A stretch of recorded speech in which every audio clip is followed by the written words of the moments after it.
മദ്യനയ അഴിമതി കേസിൽ ഇടക്കാല ജാമ്യകാല വിധി അവസാനിച്ച് ജയിലിലേക്ക് മടങ്ങിയിട്ടും മുഖ്യമന്ത്രി സ്ഥാനം രാജിവെക്കാതെ അരവിന്ദ് കെജ്രിവാൾ പാർട്ടിയെ നിയന്ത്രിക്കുന്നതിനും ഭരണ നിർവഹണത്തിനും രണ്ടാം നിര നേതാക്കളെ ചുമതലപ്പെടുത്തിയതായി റിപ്പോർട്ടുകൾ. സർക്കാരിന്റെ ഏകോപന ചുമതല മന്ത്രി അതിഷി മർലേനയ്ക്ക് നൽകി. ആം ആദ്മി ജനറൽ സെക്രട്ടറി സന്ദീപ് പഥക്കിനാണ് പാർട്ടി നിയന്ത്രണ ചുമതല. വിവരങ്ങളുമായി ജിഷ്ണു കൃഷ്ണൻ ചേരുകയാണ്. ജിഷ്ണു, വീണ്ടും തിഹാർ ജയിലിലേക്ക് പോയിട്ട് പോലും മുഖ്യമന്ത്രി സ്ഥാനം ഒഴിയാൻ അരവിന്ദ് കെജ്രിവാൾ തയ്യാറായിട്ടില്ല എന്ന് തന്നെയാണ് മനസ്സിലാക്കുന്നത്. എന്നാൽ വിവിധ ചുമതലകൾ മറ്റ് നേതാക്കളെ ഏൽപ്പിക്കുകയും ചെയ്തിട്ടുണ്ട്. എന്തൊക്കെയാണ് വിശദാംശങ്ങൾ? ദേവിക, മുഖ്യമന്ത്രി സ്ഥാനത്തിരിക്കെ ജയിലിലേക്ക് പോയ ആദ്യ വ്യക്തിയാണ് അരവിന്ദ് കെജ്രിവാൾ.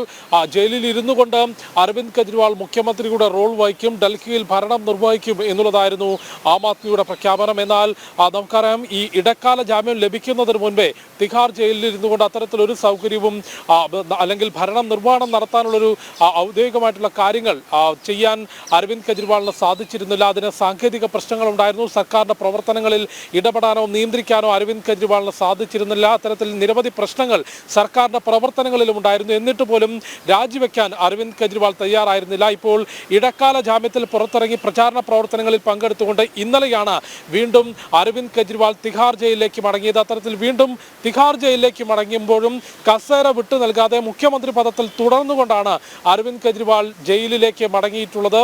പുറത്ത് സർക്കാരിന്റെ നിയന്ത്രണത്തിനും പാർട്ടിയുടെ നിയന്ത്രണത്തിനും രണ്ടാം നിര നേതാക്കളെ ചുമതലപ്പെടുത്തി എന്നുള്ള റിപ്പോർട്ടുകൾ ഇപ്പോൾ പുറത്തു വരുന്നുണ്ട്. കാരണം ഇന്നലെ തിഹാർ ജയിലിലേക്ക് മടങ്ങുന്നതിന് മുൻപ് ഇന്നലെ വൈകിട്ട് 4 മണിയോടുകൂടി അരവിന്ദ് കെജ്രിവാൾ ഡൽഹിയിൽ ആം ആദ്മി പാർട്ടിയുടെ ആസ്ഥാനത്തെത്തുകയും നേതാക്കളുമായി കൂടിക്കാഴ്ച നടത്തുകയും ചെയ്തിരുന്നു. ഈ യോഗത്തിലാണ് പാർട്ടിയുടെ നിയന്ത്രണ ചുമതല, ആം ആദ്മി പാർട്ടിയുമായി ബന്ധപ്പെട്ട വിഷയങ്ങളിൽ തീരുമാനമെടുക്കുന്നതിനും പാർട്ടിയുടെ കാര്യങ്ങൾ തീരുമാനിക്കുന്നതിനും ഇപ്പോൾ സംഘടനാ ചുമതലയുള്ള ജനറൽ സെക്രട്ടറി എന്ന റോള് വഹിക്കുന്ന സന്ദീപ് പഥക്കിന് അതിന്റെ ചുമതല നൽകിയിട്ടുള്ളത്. ഒപ്പം സർക്കാരിന്റെ പ്രവർത്തനങ്ങൾ നിയന്ത്രിക്കുന്നതിനും സർക്കാരിന്റെ ഏകോപനത്തിനും നിലവിൽ മന്ത്രിയായിട്ടുള്ള അതിഷി മർലേനയ്ക്ക് ചുമതല നൽകിയിട്ടുണ്ട് എന്നുള്ളതാണ് ആം ആദ്മി വൃത്തങ്ങൾ സൂചിപ്പിക്കുന്നത്. നേരത്തെയും കെജ്രിവാൾ ജയിലിലായിരുന്നപ്പോൾ സർക്കാരുമായി ബന്ധപ്പെട്ട വിവരങ്ങൾ ഏകോപിപ്പിക്കുകയും അത് മാധ്യമങ്ങളോട് സംസാരിക്കുകയും പ്രവർത്തനങ്ങളിൽ ഇടപെടുകയും ചെയ്തിരുന്നത് അതിഷി മർലേന തന്നെയാണ്. അത്തരത്തിൽ സർക്കാരിന്റെ ചുമതല അതിഷി മർലേനയ്ക്കും പാർട്ടിയുടെ നിയന്ത്രണ ചുമതല സന്ദീപ് പഥക്കിനും നൽകിയിട്ടുണ്ട് എന്നുള്ളതാണ് ആം ആദ്മി നേതൃത്വം വ്യക്തമാക്കുന്നത്. അതായത്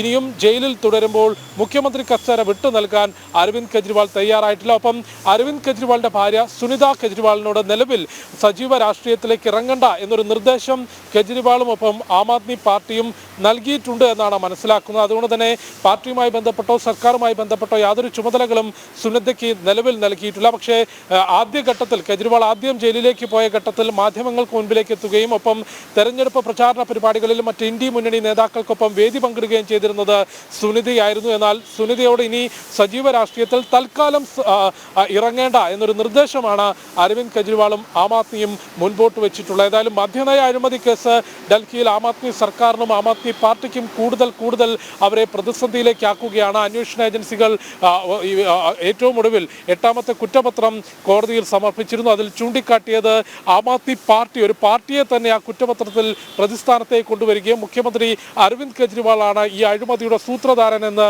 ഒരിക്കൽ കൂടി അന്വേഷണ ഏജൻസി കോടതിയിൽ വ്യക്തമാക്കുകയും ചെയ്തിരുന്നു. അതുകൊണ്ട് ഇനി അങ്ങോട്ട് ഈ നിയമ നടപടികൾ അരവിന്ദ് കെജ്രിവാളിനെ സംബന്ധിച്ചും ആം ആദ്മി പാർട്ടിയെ സംബന്ധിച്ചും ഏറെ നിർണായകമാണ്. നിലവിൽ ഒരു ഇടക്കാല ജാമ്യം അരവിന്ദ് കെജ്രിവാളിന് ലഭിച്ചത് തന്നെ കേസിന്റെ മെറിറ്റിനപ്പുറത്തേക്ക് തെരഞ്ഞെടുപ്പ് പ്രചാരണ പ്രവർത്തനങ്ങളിൽ പങ്കെടുക്കുന്നതിന് മുഖ്യമന്ത്രി എന്നുള്ള നിലയിലും ഒപ്പം ആം ആദ്മിയുടെ ദേശീയ കൺവീനർ എന്നുള്ള നിലയിലും ഒരു ഇളവ് സുപ്രീം കോടതി നൽകിക്കൊണ്ടാണ് ഒരു ഇടക്കാല ജാമ്യം അരവിന്ദ് കെജ്രിവാളിന് ലഭിച്ചിട്ടുള്ളത്. അതിനപ്പുറത്തേക്ക് കേസിന്റെ മെറിറ്റ് പരിശോധിക്കുകയാണെങ്കിൽ അത്തരത്തിലൊരു ജാമ്യം ലഭിക്കാനുള്ള സാധ്യത നിലവിലില്ല. കാരണം ഈ കേസിൽ മുൻപിൽ അറസ്റ്റിലായിട്ടുള്ള മനീഷ് സിസോദിയ ഉൾപ്പെടെയുള്ള നേതാക്കൾ, കവിത ഉൾപ്പെടെയുള്ള നേതാക്കൾ ഇപ്പോഴും ജയിലിൽ തുടരുകയാണ്. അതിനിടയിലായിരുന്നു ഒരു ഇടക്കാല ജാമ്യം, ഒരു ആശ്വാസം അരവിന്ദ് കെജ്രിവാളിന് ലഭിച്ചത്. അത് കഴിഞ്ഞ് ഇന്നലെ അദ്ദേഹം തിഹാർ ജയിലിലേക്ക് മടങ്ങി. അത്തരത്തിൽ മടങ്ങുമ്പോഴും മുഖ്യമന്ത്രി കസേര വിട്ടു നൽകാതെ പാർട്ടിയുടെയും സർക്കാരിന്റെയും നിയന്ത്രണങ്ങൾക്ക് രണ്ടാം നിര നേതൃത്വത്തിന് ചുമതല നൽകുകയാണ് ചെയ്തത്. ദേവിക, ഡൽഹിയിൽ നിന്ന് തത്സമയം വിവരങ്ങളുമായി ചേരുകയായിരുന്നു ജിഷ്ണു കൃഷ്ണൻ.